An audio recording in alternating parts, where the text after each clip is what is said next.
I believe there is a sequence and a code to unlocking anything you want in your life.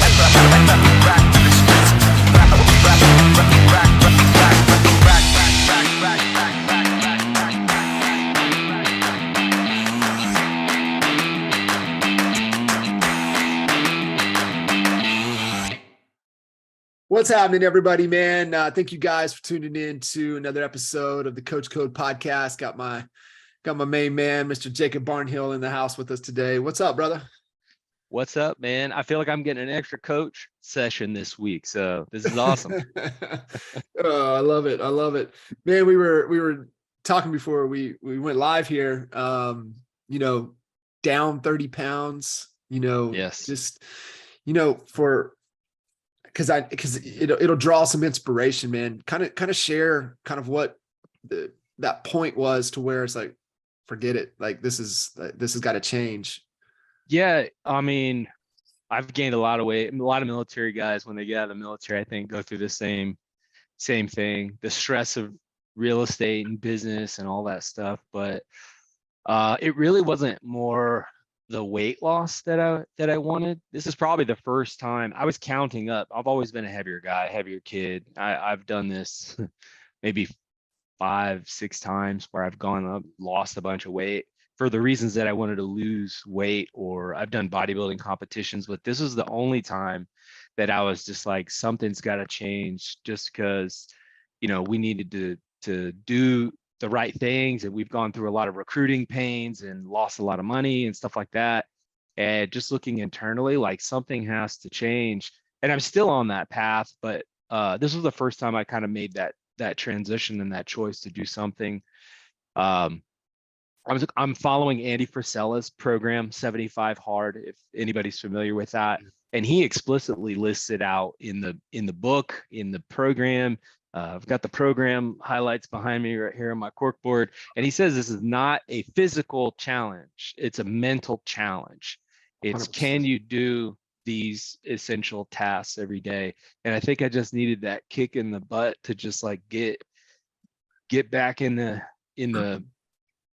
fight, just doing the right things and just doing them consistently every day. Cause it's, what we've been trying to do in the business is step out. We've been trying to create leverage, and it's hard, if anybody knows, if you get kicked back in, to get back in that. And it's just, I've been fighting it. And, I just needed a kick in the pants, man. Just in 75 Hard just seemed like the program. And I looked at it before this program. I was like, that's another weight. I know how to lose weight. I was like, I don't need to do that. Yeah. That's what I thought with looking outside, looking in. I was like, it's a weight loss program. I don't need that. But when I looked at it further, I was like, okay, I see this. This is something, there's something to this with the mental challenge. And so I took it on. Yeah, I think the weight is just a byproduct of it, right? It's just the right. result. It's not it's the lagging indicator. It's not the leading indicator. And right. And so going through Andy's program, what are you finding the most challenging part of it? The details. It's just, I've had one thing, and they said this in the book, and this is why I didn't go to like a really strict diet, was if you're not clear on your diet, if you just go in it like, I'm going to diet, and you're not clear on the diet, I thought that was pretty valid. If you don't have clear lines, expectations set up on the diet, you can get really loose. And then it's like, well, what are you actually following? And then this is where everything's an example of what's happening in your life, right? Yeah. So for me, mine is very simple. It's not really any diet. I think you could probably closely relate it to like a detox diet. It's no processed meats, no sugar, obviously no alcohol. That's a whole other it's a whole other piece thing to it. that he says, no alcohol, period. But no sugar, no processed meats. So I'll eat white rice. I eat carbs. I'm still dropping weight, 30 pounds down. I'll stick to a lot of the brown carbs, but I'll eat, stuff. I just don't eat anything processed. I don't eat crap. I eat green leafy vegetables. I'm not on a paleo diet. I'm not on a keto diet. I'm not on a, low carb diet or high fat diet. I'm just on a clean diet. And I eat when I'm hungry, if I'm hungry that day, and it just gives me the flexibility to, and I'm pretty well versed in food and in diet. And I've eaten weird slushes with food that I've made, Arnold style pizza in the blender type stuff with Yeah. protein. And I've eaten very similar to cardboard and water, you know what I mean? Just for function. But, I wanted to look at it something sustainable. Obviously, I'm giving up pizza, enriched foods. So anything that's processed, not just meat. So I've also given up like bread, unless it's like Ezekiel bread or whole wheat as the first and only ingredient. I don't eat it. So stuff like that. It just gives me a lot more flexibility. And I was looking at it from like a lifestyle change, like, something I can live with forever. Right. Yeah. No, I think it's critical. And when you get into that, and I love it how, just the not trying to overcomplicate it. But, and I think that's what I hear from a lot of, a lot of people. The hard part is the diet. And then that second workout, especially if, cause that's gotta be, one of them's gotta be outdoors in cold climate. Yep. I've been doing that. Yep. And I've had to reset a lot. I'm on day 30 right now, but I think my total days is like 50. And I had to reset a couple times, and the resets happen. So if anybody's not familiar, you got to drink a gallon of water every day.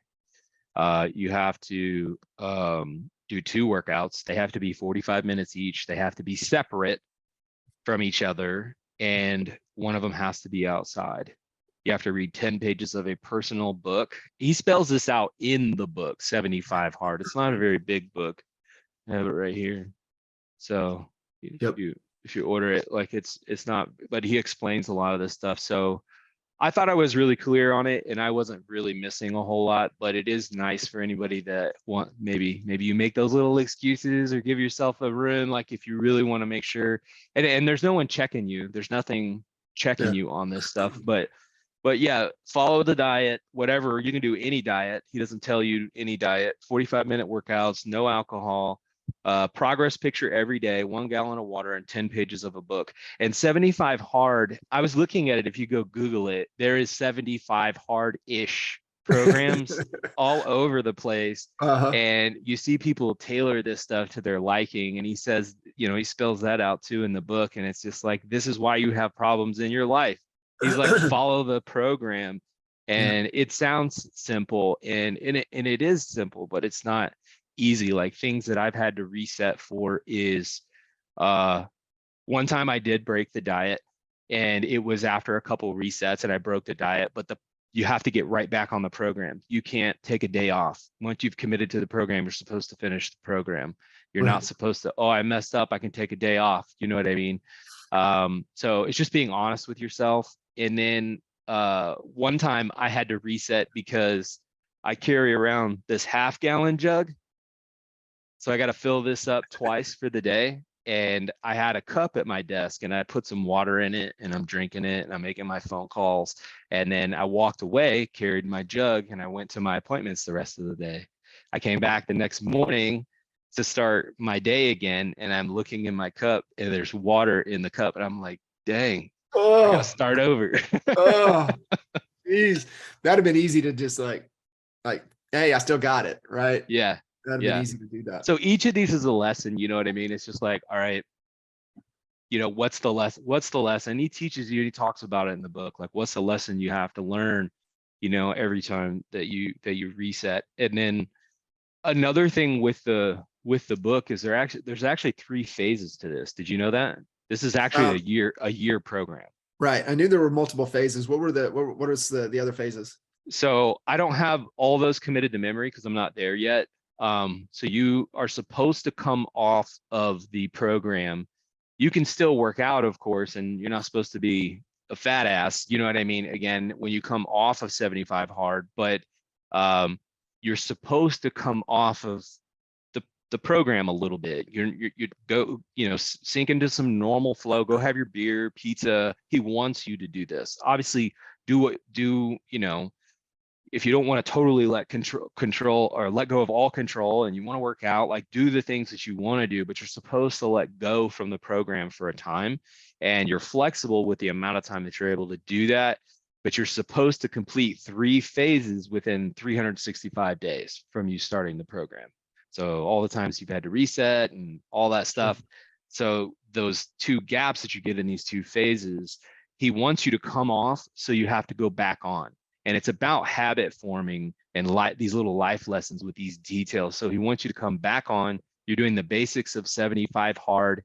And in these 2 phases, I can't remember which one has which, but there's things like cold showers, visualization exercises, meditation, things like that. And then there's one that's like your critical tasks for the day. You have to write those down. You have to complete those. Right. And all of these, when you're completing these and you're inside these phases of the program, you have to, a day is considered when you have to complete everything is when you go to bed. So it's not midnight. It's not 1 a.m. It's whenever you go to sleep. Right. So you got to complete it. So it's a pain in the ass, but it's the discipline. It's the details. It's the discipline. Yep. It really is. And, you look at, how we do, kind of go through and do anything. And, it's that whole, the commitment to confidence cycle. And, yeah, totally. the courage is taking the action, right? Like you have the courage, you're taking the action on the 75 hard. The details is the discipline that, as you go through and you're learning these lessons, right? These capabilities, and every day is a win, right? As you check all these things off and you get through the day, and then 75 wins in a row compounds, and the confidence that you gain from being able to go through that, and then how that carries over, spills over into relationships, how that spills over into our business. It all works together, right? And Andy's big on that, right? How you do anything is how you do everything, and he's a proponent of that. And it's not, it's just it's a lifestyle change, right? And new habits and details, and I just love that, right? And the details is what keeps us in line, right?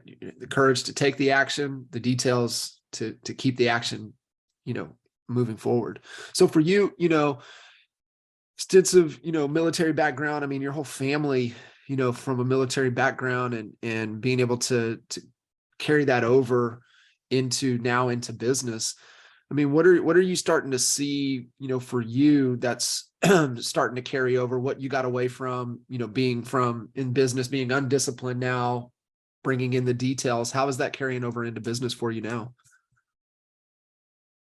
Man, so many things. I mean, it's just a constant journey. I'm trying to appreciate it more. I've reread The Gap and the Gain. I could speak.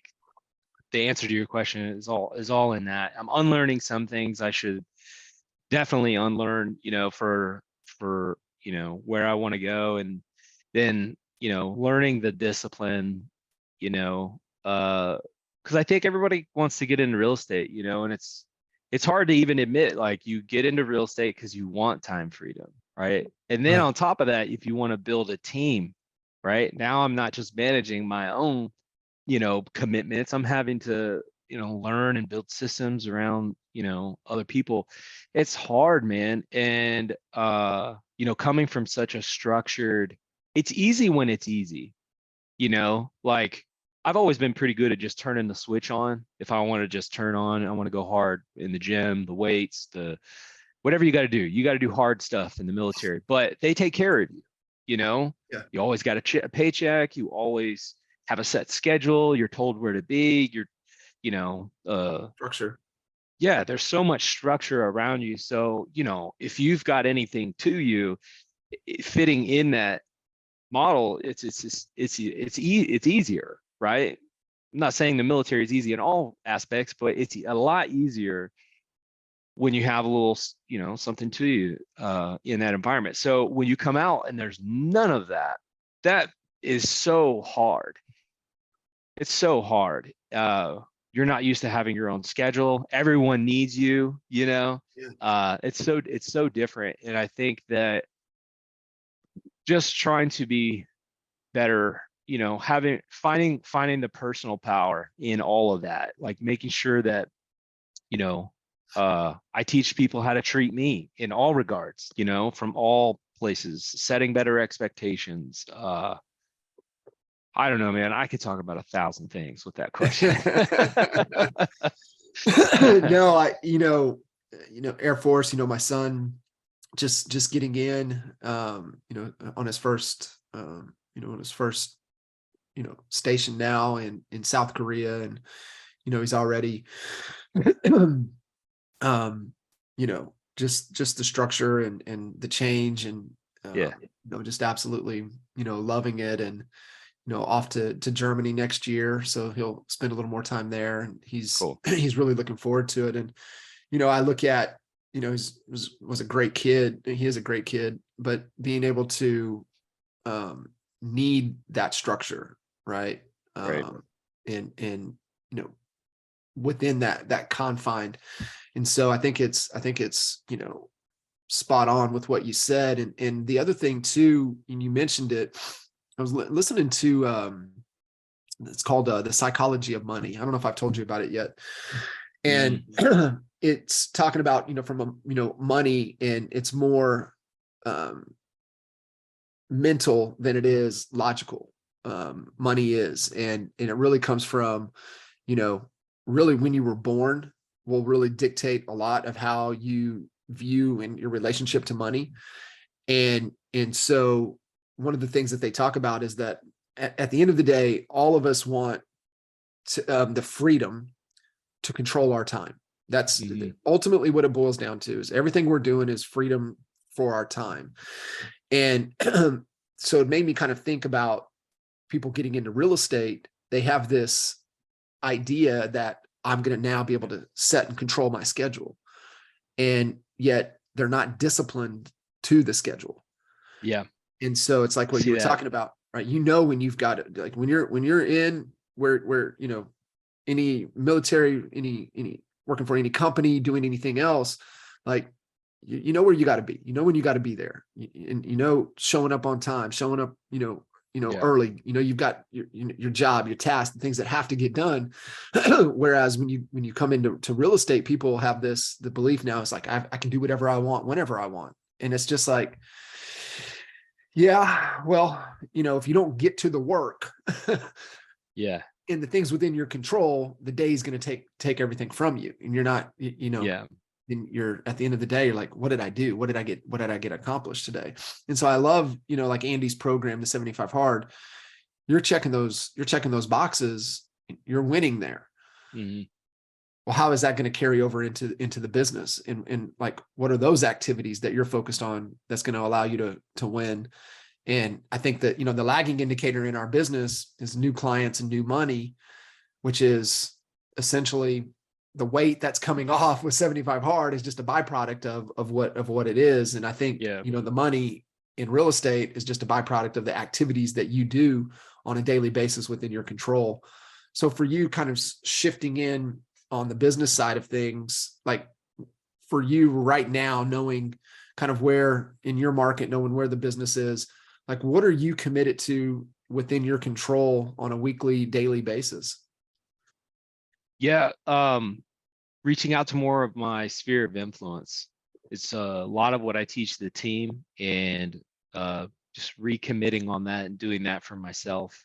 What I'm asking them to do, doing it for myself. This is also the easiest source of business, which is why I have them do this, right? We have a pretty large sphere of influence and family and connections and things like that. So reaching out to sphere every single day, and making offers. So I have a little investment piece to our business, and that's originally why I got into real estate. So that's part of going through this whole process, is like reconnecting with, what I wanted to do to be able to eventually control the time. Another piece to that is being able to invest in real estate.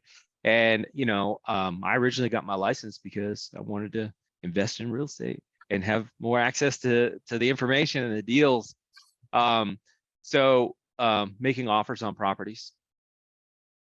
Yep. Consistently making offers on properties. Yeah. Talk a little bit about, kind of the investment arm. I know that's kind of where your passion lies. Like you said, you got into real estate for that reason.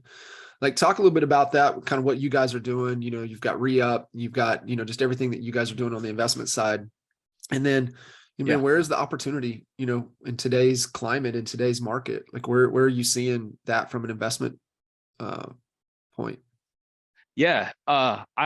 So first off, is about, I just heard Tony Robbins talking about this morning, right? Like, not letting the market depict the opportunity instead of really looking at our mindset around it. But it's just like in regular traditional real estate sales, it's the activities that you do is going to dictate, right? So it's the same thing. I talk to a lot of new investors that want to get started and things like that, and you have the same conversation. It's just not how many people are you talking to necessarily every day like we do an agent with the investor. It's kind of the same thing, but it really comes down to offers, right? If you want to think about offers, that's really all this is about. Regardless, it's offers for your services or offers on a property. So it's just about making offers for your services, period, across the board. So with the investor piece, I'm pretty well versed in the investment side of things. I think that the investor and the agent relationship is really an interesting dynamic because there's a lot of investors that just they look at agents like any other agent. They don't understand that most investors have a little bit more knowledge on the investment side of real estate, and when they run into most other agents, these agents don't really understand how their business works. Obviously, the agent knows that these guys buy cash. They could be repeat buyers, but most agents, that's sort of the extent of their knowledge, right? Like, they don't really understand how do they really look at properties. They might know enough to ask the question, like, what are you interested in buying? And investors will throw out answers like, well, as long as it makes me money, just send me anything you got, right? But agents won't understand, like, how do I buy a deal? So just like as a real estate agent, highly recommended that you buy your own property that you live in and quit renting if you're doing that eventually. And then you can have that experience for any traditional sale, any client that you're going to have. Same thing on the investment side. I think you should buy some investment properties and understand how this works. But mainly I work with a lot of flip investors, people that are doing Airbnbs, short-term rentals, long-term, even mid-term, with like nurses and things like that, where they might rent for 6, 12, 18 months, things like that. And then of course, I think I mentioned long-term rentals, the normal, the normal thing. So I'm very well versed, and I've owned many of those. We've had up to 5 Airbnbs. I think we've had up to 8 rental properties in and out of state. We've managed those ourselves before. We've had property management companies. I've helped people acquire these kinds of properties. So understanding how to do the deal, how that works. I think bigger pockets, if anybody doesn't know how to do this stuff, you need to go think and act like an investor to really work with these guys at a high level. If you can show them that when I work with an investor, I know 99% of the time more than they do when I'm talking to the investor, right? Because I'm really the investor first. And I tell my clients a lot of that stuff too. When I sit down with them, I tell them, if I was doing this, these are my systems. Right. That's a value proposition when I'm sitting with a seller client. Right. We get, I think the end of last year, the last quarter of last year, we were getting 107.5 listed sale price. We just went through, we listed a duplex on the market this past weekend, and I think we had well over 30 showings, 13 offers, and we got well over list price. So we're really good at that. Like, that process was developed from, if we were to flip it and we wanted to get the most profit, this is how we would do it. I'd go toe to toe with any other real estate agent with a process like that. And even I was looking at Aaron, like, it really pushed our systems to the extent like that we really follow. And I was just like, no one does what we're doing. There's no one that goes to the extent and combs back through the people that we do to really, and setting expectations properly and all this stuff.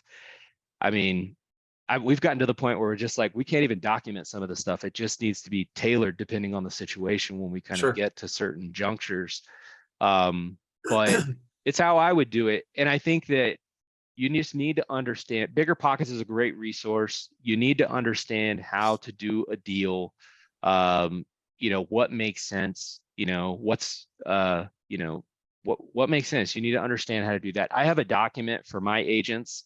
If anybody wants it or they want to reach out to you or me or whatever, I can give you guys the document that just explains in like one page. If you're thinking rehab, this, if you're thinking long-term rental, you need to be thinking like this, and just kind of spells things out.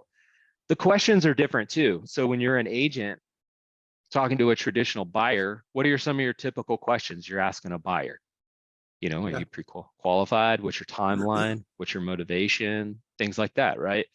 Well, what kind of questions would you ask an investor? Like off the top of your head, you're meeting an investor for the first time. What would be some common questions? To me, I mean, it's really getting clear on kind of what what their investment goals are, right? What are their what's their criteria? Are they looking to buy and hold? They're looking to buy and flip. They're looking, short terms. Like what are they trying to accomplish? What's an acceptable return for them? Right. Like what are they going to manage the property? Are they looking, do they have the resources to be able to upgrade, or do they need a newer property that's going to have less issues? Like what is their criteria, and really how well have they thought through what it is that their strategy, their long-term strategy, have they really thought through it, or are they just did they just watch something online and now they want to be an investor, or have they spent the time to really think? It's like, what am I trying to do here? Like what am I comfortable with now, and that we could progress into maybe into the future. But that's just kind of where for me, that's, I want to know how much thought have you put into this, and what's going on. Yeah. But what's their team like? I find a lot of things, like all those questions are ones that I would ask. Do they need access to money? A lot of times I'm introducing them to Bigger Pockets. Like, I need you to go get access to money first. If I know they're really new, just like with a regular buyer, right? You get introduced to, like, I know I don't want to spend so much time with a certain type of profile of individual until I see a certain kind of thing happening, right? So a lot of times with a brand new investor, I might be like, hey, okay, I need you to go talk to a hard money lender. If you don't have any money, like they're out there just trying to maybe wholesale a deal, find their first flip. They don't have any money. They're trying to figure it out. Like, I'm not your guy with all the answers. I mean, I am, but I can't hold your hand with everything. I really know this person. I want to see that you're kind of taking some action. So I love that. I love that, Jacob, email. what you just said right there, because to me, if I'm going to do a lot more of the work, then this is a different relationship, right? Mm-hmm. This is a different relationship. And to me, then if I'm going to do a bunch of the work, then I'm getting a bigger percentage, right? And so I think that's understanding where my job starts and stops based upon this. Now, if you want me to do this, then that's a whole nother conversation. Totally. And it's just going back, I'm glad you mentioned that, going back to a value conversation, right? I want to tie that into a value conversation. If my value exceeds, the price that might be out there for my time and my effort and my knowledge, then you got to be thinking, if you're good and you know how to do this, but you maybe really haven't been open to, or that there was opportunity, you just didn't know how, you really need to be thinking outside the box on how you can get charged. In most states, I know for South Carolina, where I'm at, we could charge a flat fee. We could charge based on commission, what's being offered. It might be an off-market property through a wholesaler. If I can get the numbers to work for the buyer, then maybe just the buyer pays. Maybe I could get the buyer and the seller to pay. How much would they be willing to pay, depending on what I put together? So if you're not thinking like that, you're not going to be really good at putting a deal. If you limit yourself to just MLS properties and what's being offered in the compensation to the selling broker, you're missing out on a crap ton of opportunity. Right. Absolutely. So for you right now on the investment side, like where are you seeing a lot of people looking and what they're wanting to focus on? Is it still kind of a mix, or is it more short term? I know that was so Short term. hot for so long. Is it still like where like what's trending, or what's Short the term. better investment right now? 100%. Short term. The biggest thing that you want to watch out for, I think, is expectations on what that's going to take to manage. There's a lot more of these short-term management companies. It's typical to see them around 20% management fees. It's higher than your long-term rental management companies, but the profit is way 3 to 4 times the gross income. Okay. So 20% is just still kind of a drop in the bucket. The opportunity is much larger on the short term because you're looking at your gross profit 3 to 4 times or more what you were getting with a long-term tenant. You just need to be thinking that, hey, if I'm going to be managing this, or what's the money going to take to set this up, it's a different ball game. You got to think of yourself as a hotel manager, almost, right? Your resources need to be different than I'm calling. If an issue happens and I'm just going to call my contractor, he could fix some issue my tenant's having this month or next month when I can get on my contractor's schedule. No, you have a guest that's there for 3 nights and the water's, out. Your reviews are on the line, and your future bookings and those kinds of things. So your resources and your setup need to be different. But 100% the short-term rental game, I love so much more. So if your profit can be higher, there's a little bit more room for where you can be all in with your purchase price and your rehab, right? I'm not saying we should be looking at the same returns. They should be larger with your short-term rental, but there's a lot more room for flexibility, which means that there's more opportunities for deals to be made. So that's really good for people that want to buy rental properties. And for me as a real estate agent with this know-how, I can create more deals for people that want to invest that way. Yeah. I love that. No, being able to go through that. And man, what are you, and is the biggest thing, getting access to the money? Is that kind of one of the things that you're seeing? That's what people think. Number one is probably they don't have money to invest. And the second one's probably finding a deal. But I guarantee you talk to 90% of the people that say they don't have money, and they'll and I ask them maybe like, well, what have you checked into? It's nothing. They've made no calls, right? To see what kind of local credit unions are offering, how to ask for private money. Noah, my partner with the re-up, you guys want to go check it out, reupmeetup.com. But he talks about private money all the time. There's money everywhere. And it's a good time, with the way the stock market is. It's so volatile right now, and it's a good place to put money. So that, and then finding a deal. When you ask these guys, again, 90% of them, and you say you can't find a deal, great. How many have you looked for this month, or how many offers have you made this last month? And it's like none, most of them. So it's like, oh, okay, so it's the deals are always there. It's just like anything else. It's like the conversation with the agent. It goes back, it makes me think of that, right? Like I'm not getting any traction in my business. Like, how many calls did you make?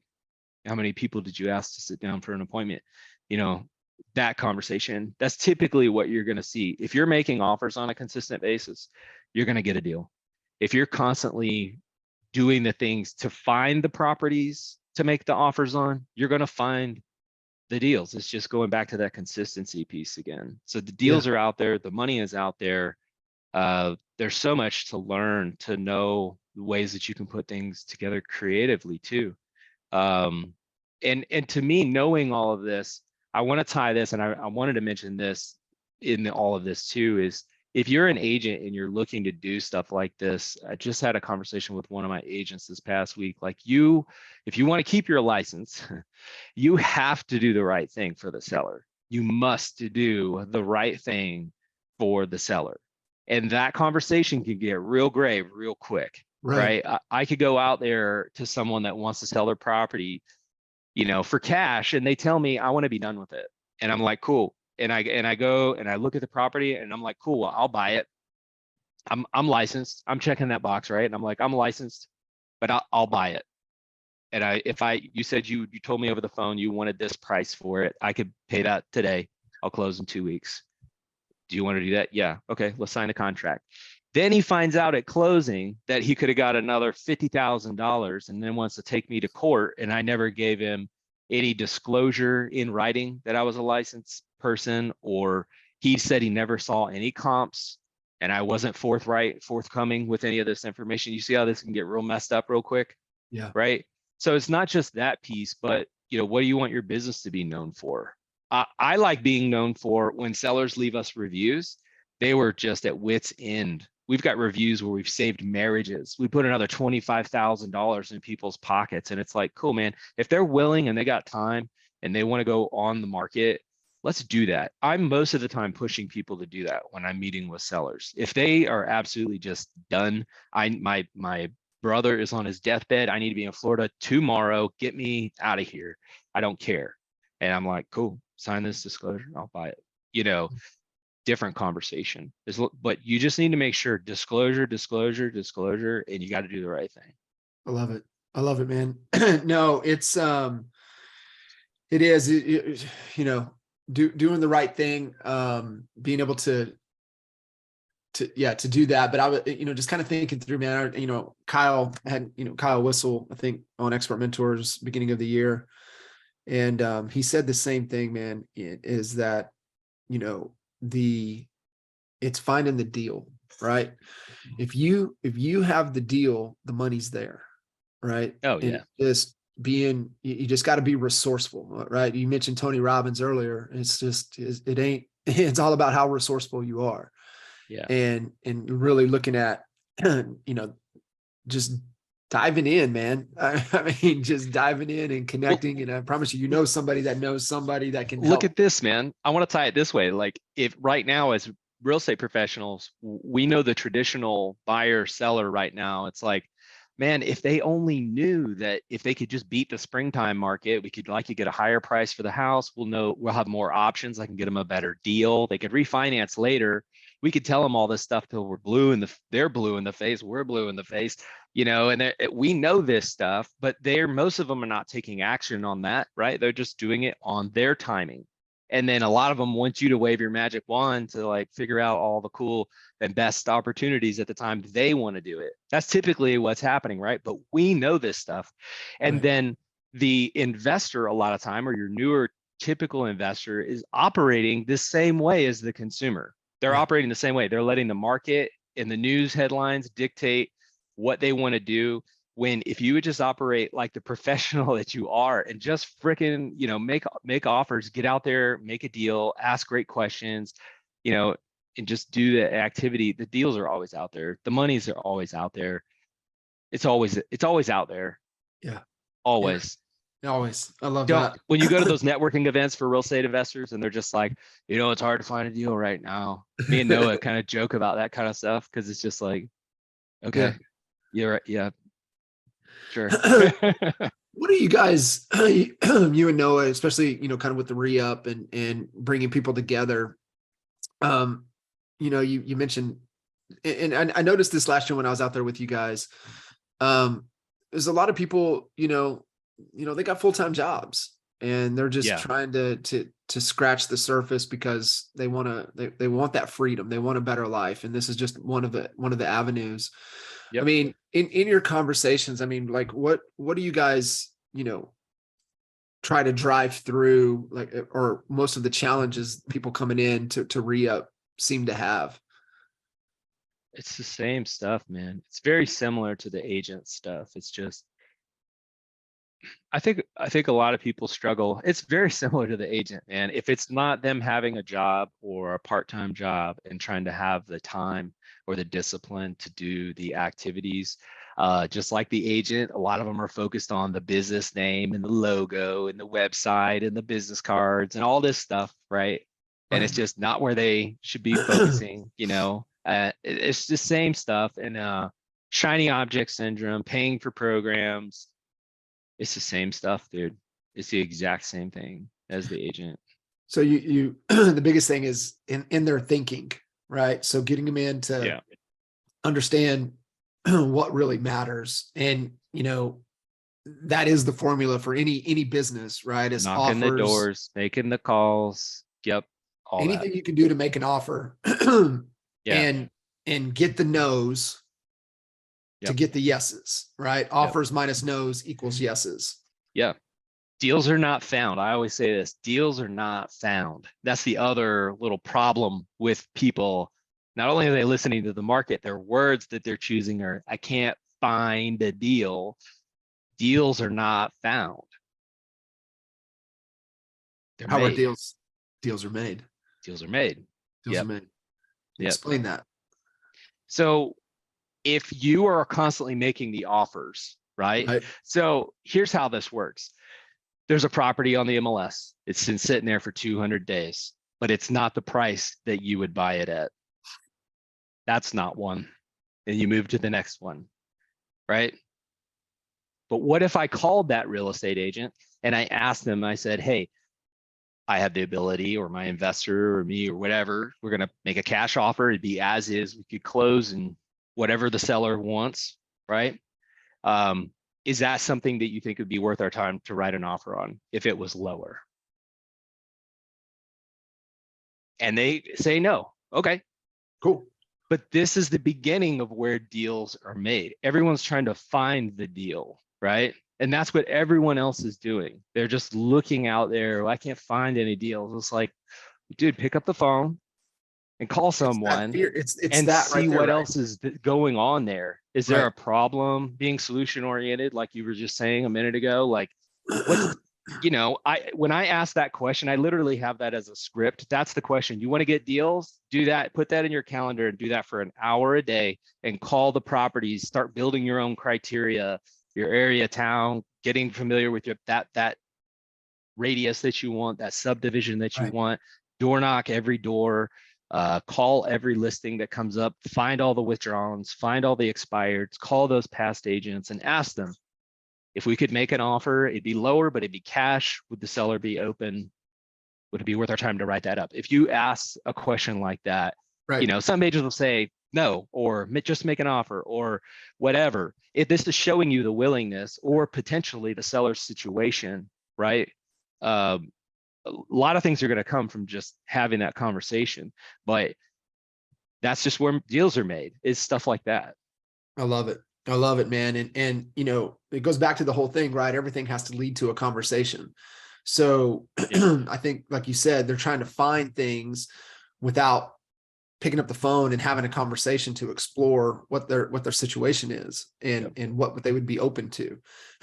Because that goes back to the offers. If you're not getting the yeses, you're not getting enough no's. You're not getting enough no's. We're not engaging and making enough offers and asking enough questions, what they'd be willing to do based upon your criteria, which is kind of alluded back to what I was like earlier, is like, I don't believe a lot of people haven't stepped back and got clear on their goals and what they're wanting to accomplish. And then what is my criteria now to help me be in more pursuit of where I'm trying to go. Yep. Love it. Love it. Anything else, man, that you're kind of seeing in the market that's starting to transform here? I still think, man, it's still supply and demand, and it's like you said, man, with multiple offers on the property over the weekend. And I'm hearing a lot of that across the country as well. Yeah, I think that I think there's still an opportunity if you have a good product. That the reason I really like a lot of the investing stuff too is that if you could become the investor yourself, we're all trying to buy our time back, whether that's, revenue share or profit share or cash flow from a property or short-term income or a team in a business or multiple businesses or whatever, like, generating the income. If you can get to the point where you can become this investor yourself, it's such more leveraged way that's why I'm getting back to it. I've gotten so distracted, I've gone through all that stuff too and trying to build a team with the traditional routes, mainly because it's so hard to scale and teach the agents everything investor wise that I have, going on up here. But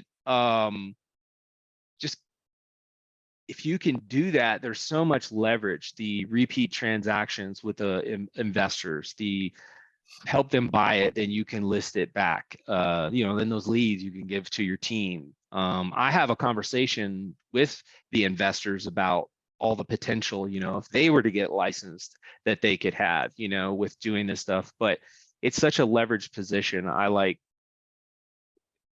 If you have a good product too, think of the sellers that are out there that think that the market's still really good. They don't have to do a whole lot to their house or whatever, but you're in this position as this investor, agent / investor, and you're putting the best product out there on the market because you got either an investor or you're flipping, right, the house, and you have the best product. You have the best homes that are going on the market. Those are always going to sell the fastest for the most money. It's just a really good place to be in right now. So we still have a supply issue. Yes, the market's going to turn. You should go read the book Shift. That's a good book. That's going to teach you, about how to think about that when the market does turn. I feel safe because of what I know, but we're also in a pretty stable market in Colombia. Yeah. Colombia has a lot of very stable industries for our market, but I don't know. We're seeing it soften. Longer days on market, prices are not increasing as fast as they were, but they are still going up. So we still have the supply issue, but there's still opportunity everywhere, man. I agree 100%. And I think, you said a big word right there, getting distracted. And I think it's, so important to kind of step back and get clear on, what am I trying to do here? Like, what is the goal?